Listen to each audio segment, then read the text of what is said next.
buksan natin yung ating incubator. Voila! See? Ang cute-cute naman yung kakute naman yan. 1, labo mata ko. 1, 2, 3, 4. May nagtatago dun, oh. So, ayun, 5. May maliit pa dun. Ayun. Ayun po siya, oh. Yung magka-ano sila, parang magkayakap. Ayun. Labas na siya. Ayan, 1, 2, 3, 4, 5. Grabe. Cute nila, oh. So, ilalagay namin sila mamaya sa munting kulungan nila. Siguro ilagay muna namin sa box kasi habang ginagawa yung kanilang kulungan. So, free range ang kalalabasan nila. Okay, more updates later. I hope nag-enjoy kayo. See, tweet. Itong dalawa tahimik lang eh. Pero kanina maingay sila nung sarado pa to, naririnig talaga. Okay, bye-bye! See you later! So, ayan, aalis muna kami ngayon for some errands. Nakita nyo kanina yung mga chicks na bagong hatch. Kailangan namin lumabas para sa mga ilang kakailanganin nila. Like, yung chick booster, probably kung ano yung food na fit na sa kanila or suitable na sa kanilang age. And kasi approximately parang 1 day pa lang sila. So 1-day-old chicks sila. And some vaccine para i-vaccinate sila after 8 days. Kasi yun nga, after 8 days or during their 8th day, pwede na silang i-vaccinate para sa safety nila, para hindi sila magka-flu. Kasi ano sila, very, what do you call that, yung susceptible pa sila or prone sila sa flu. Ganun, or mga sipon-sipon, ganyan. So, kailangan po sila i-vaccinate through their eyes. Yan. And, yun na nga, kung ano pang ilang kailanganin nila. So, aalisan muna kami saglit and i-update ko kayo mamaya. Oh, by the way, guys, meron pala akong ipapakita lang sa inyo yung isa sa mga succulent ko na plant. Ito ay yung peperomia watermelon. Yan. Nakakatuwa lang kasi dami na nilang dahon. Nung binili ko to, I think hindi naman ganito karami. Kasi araw-araw parang binibilang ko sila. So, ngayon, meron ng 3, 4, 5, 6, 7, 8, 9, 10, 11, 12, 13 na. Diba nakakatuwa? Parang, I think 2 weeks ko pa lang to sa akin or basta 2 weeks higit. Okay, so yan. Peperomia watermelon. Succulent. Ito, I think succulent kasi yung texture niya. Okay.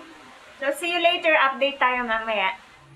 So, update naman tayo. Ito yung next na 4 na napisa. Hindi ko na video yung actual na pagpisa sa kanila. Well, syempre, ano kasi yun eh. Voluntary yun. So, kumbaga, hindi naman induced na pag-hatch. Nag-hatch sila by themselves. Well, sa tulong na rin ng aming incubator, syempre. And yung iba, nandito pa rin sa aming incubator. So, tama yung temperature. And, andun yung ibang chicks sa baba. I don't know if you can see, pero yun sila. Yeah, very cute. So, total of 19 pa lahat ng nandito. So, ito mag-hatch pa yan. Yung mga iba pang mag-hatch. Yan. Dami pa. Bye! Check ulit ng temperature.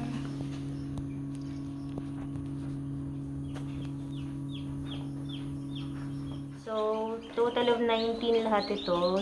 Kung makikita nyo, may bagong nag-hatch pa doon. Nakabit pa yung ibang shells niya. Yan. Diba? So, 19 yan.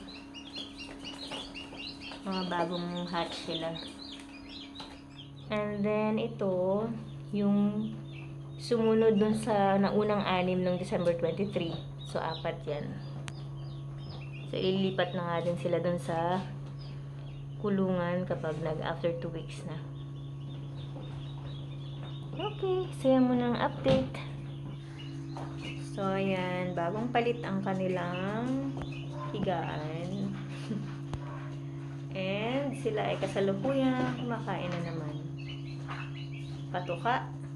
So, chick booster. Pinakain nila. Kasi basically, 5 days pa lang sila. So, chick booster kasi 5 days pa lang sila. And then, ayan, kapapalit ng kanilang tapakan o higaan. Bilisan na kami ng Manila paper kanina, kaya lang ginahol sa oras. So, alright, kain maigi, mga chicks. So, may vitamins yung kanilang iniinom para mas ganahan silang kumain.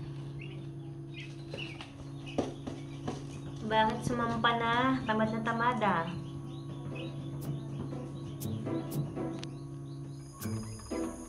So, update sa ating mga chicks na nag-hatch noong December 23 and 24. So, happy naman sila dyan.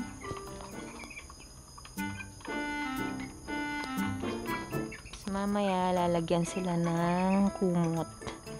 Or ilalagay ko yung trapal nila para hindi sila lamigin. So, ayan na ang update sa aming mga chickens. Chicks pa lang sila dati, ngayon chickens na. Pwede na katayin yung ilan dyan, no? Kaya ayaw kong magpakain eh, kasi baka mahirapan akong pag makikita silang kakatayin.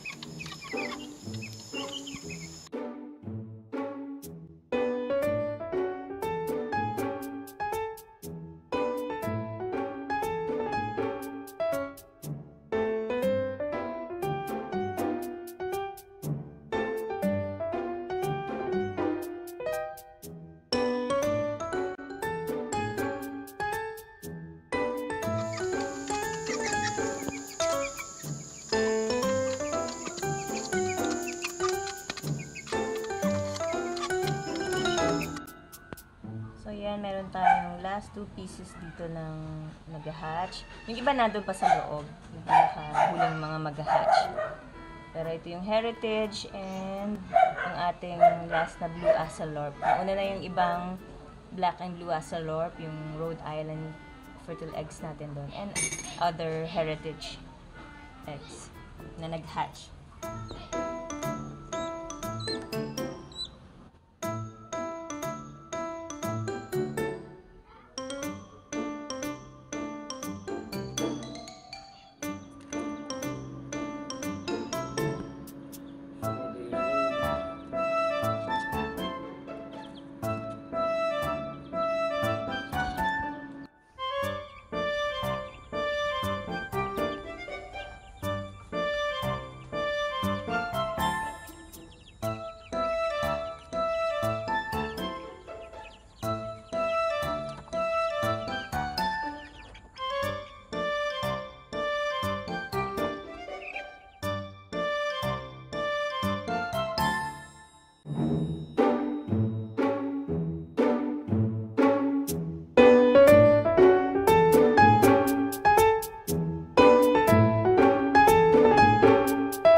It looks bussin'.